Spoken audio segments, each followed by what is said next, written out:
Welcome back to Arise America. Now, we had earlier told you about the issue with Iran, the U.S. in the mix, and of course, the latest coming in from Israel. Erol Morkoc joins us now from California, USA, to discuss the Israel-Iran conflict and the U.S. being in the midst of all of this. Good to have you join us this weekend. Take us through what's happening at the negotiation level with Iran that caused a deadlock to the nuclear treaty. Yeah, it looks like that the situation had just gotten out of hand for them. They had been given 60 days to come to the table, and on day 61, their time expired. And what has happened now is something that, Donald Trump and his chiefs of staff and everybody have been deeply involved in planning for quite a long time, including the time that they were out of office. And so now Iran really needs to decide if they want to come to this negotiating table in good faith, or if they want things to continue how they are. Reports out already are showing that Trump pulled back and said, don't, hit Khomeini, don't hit some of the other targets. So there still is a push for detente, but right now I think Iran is out of time, and their current escalation is not going to work well with them. The only thing in their favor is that the world doesn't want to see them destroyed, and Donald Trump wants to have peace. So, I mean, it's still a lot in the air right now, a lot of smoke and mirrors, and it's not a very clear picture, actually, of what's going on behind the scenes for a lot of people. I mean, this is very high-level classified information that nobody really is going to have a good beat on at this point. Now, you did talk about, Trump pulling out of all of this. Isn't this better for Trump initially to have approached the United Nations and handle this dialogue that was ongoing instead of allowing an escalation and then calling on both sides to make a deal? If that had worked before, I think it would be something that maybe you could point to, or not you specifically, but one could point to as a path of action. But we've seen yet and yet again the UN being a failed participant in the containment of nuclear proliferation.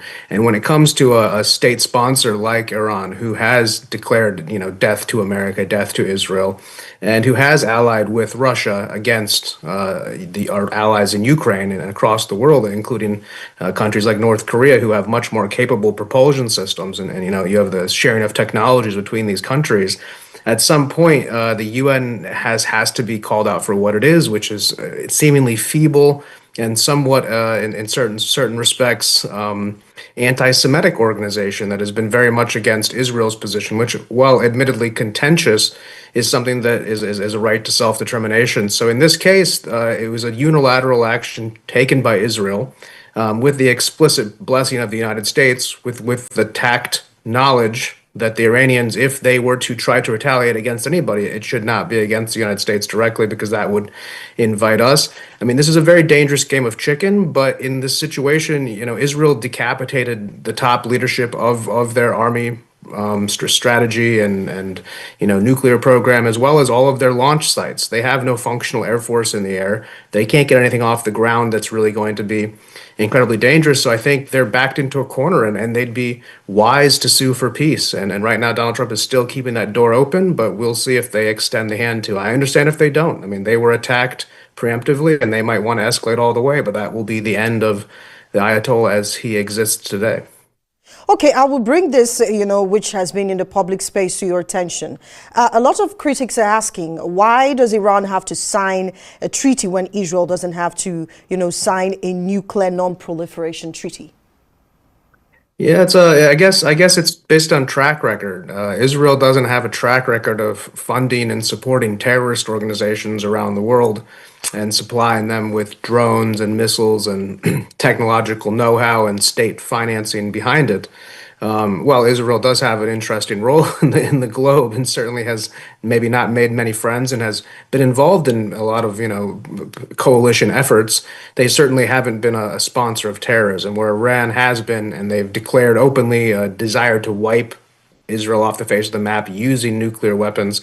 So I think intent right there is a big part of it. And the fact that Israel is one of our closest allies in the region, and for a long time played an incredible strategic role for the Americans. And while that role has been diminished by modern technologies, I think we have a great deal of camaraderie and friendship there, where Iran has built none. And so I think it comes down to track record and the expected result of their participation. We don't have a fear of Israel proliferating weapons to the rest of the world. We don't have a fear of France proliferating nuclear weapons to the rest of the world. We do have a fear of a modern day Iran doing so if they were given the ability.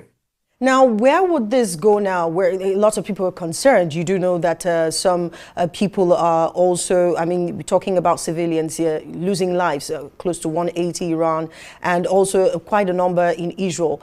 Where do we go now after Trump has clearly stated he is an Israeli ally and obviously behind, what Israel has done? Where are we headed? Because he's also saying it's time to negotiate. Is this some sort of, a push power to see with the bombing, ongoing to see that, Iran agrees to whatever it is that he's proposing? Yes, I think this went from diplomacy in good faith to now diplomacy at the end of a rifle. Donald Trump and the coalition he has built are not going to back down from peace at any point. That's been the structural center point of this new American century they want to build. They don't want to be interventionists. They don't want to be boots on the ground, hundreds of thousands of troops. However, the very explicit direction of the Secretary of State and the President has been if Iran at all retaliates against the United States or any of our bases or anything in that region that is American, then that's an attack against us, and then we will be involved. So Iran knows right now they can only have one target, and that target needs to be Israel.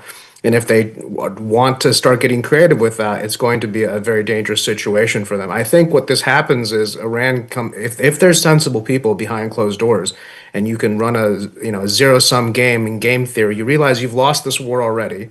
The only option you have is to come to the table and work with these people because I mean right now it's a hopeless technological imbalance. They don't have a functional air force beyond a third generation fighter. These fighter jets were mostly Americans. I mean, they're going to be able to shoot rockets in Tel Aviv all day, but eventually that will elicit a response from the Israelis. I think right now things are only going to escalate in the short term, but I think Iran will very quickly come to the table. I think that they're going to need to come to the table, and maybe we can have some other regional powers in that area, whether it be in Istanbul or in Riyadh, where people can maybe have a peace negotiations that have been, never came along until the threat of force was actually enacted upon. And it's sad to see, but in certain areas, force is respected, and maybe force will bring about peace in a comical reversal of logic. Here's the thing, Errol, there are speculations now that Russia may support Iran in the coming days, being that presumably Iran is helping Russia with the weapons, talking about to fight the Ukrainian war. What are the implications for the US if Putin steps in?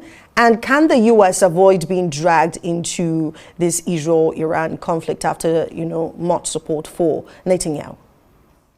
Yeah, it's a really delicate game, and you're very right to bring that up. I mean, Iran and Russia have been strong allies throughout the last few decades, and especially in this recent war with Ukraine. The Shahed drones have been going from Iran directly through their allies in Armenia, who is an ally of Iran, as well as Russia, in the conduit to weapons between the two countries, whether those be some of these hypersonic missiles that have probably come through Armenia into Iran, or whether it be Iranian drones that have gone through Armenia into Russia.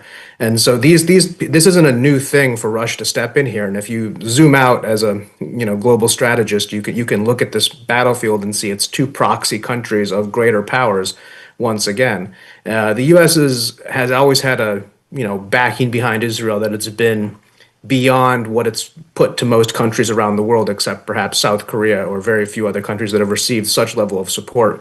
In this situation, the idea would be to keep it contained, to make sure that the United States and Russia do not directly come into confrontation. I have no doubt that Vladimir Putin will offer some sort of support to Iran because they gave that support to him when he asked for it. As well, I think that those two countries are very intertwined in each other's economies, and therefore that's a guaranteed situation. Now, will that pull the U.S. in further? Well, that remains to be seen. You have a very anti-interventionist president in Donald Trump, as well as Pete Hegseth, who's very hawkish on drone strikes or targeted military attacks, but very dovish on the idea of being drawn into a forever war. And I think we've seen what happens. We've seen the devastation and failure of 25 years of that.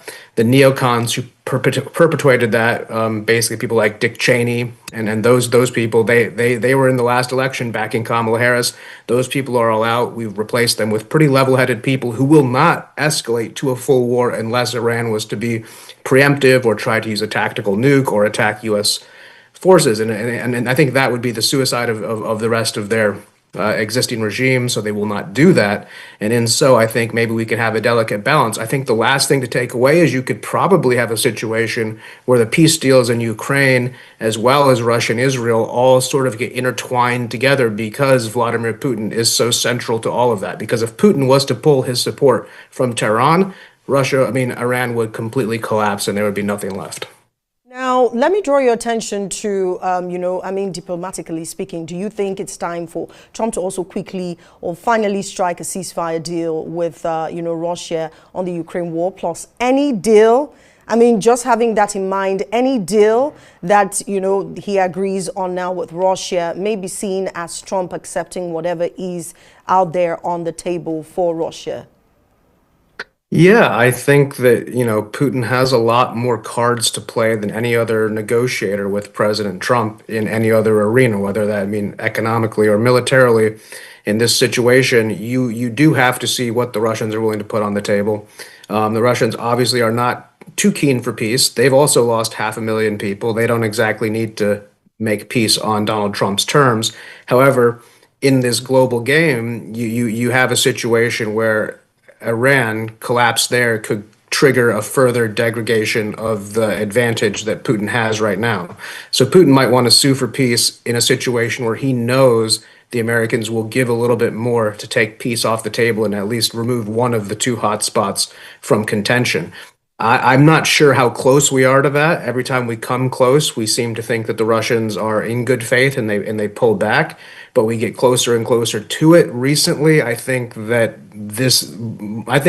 Putin's reaction to Iran and how he treats the Ayatollah is going to dictate how Trump is going to be able to work with this peace deal. If Putin comes out openly, very vocal and financial and military support behind Iran, it's going to scuttle the peace deals that would be potentially in Russia's interests in Ukraine, because Trump is going to have no incentive to give any visible victories. So it's going to be a lot of political gamesmanships back and forth.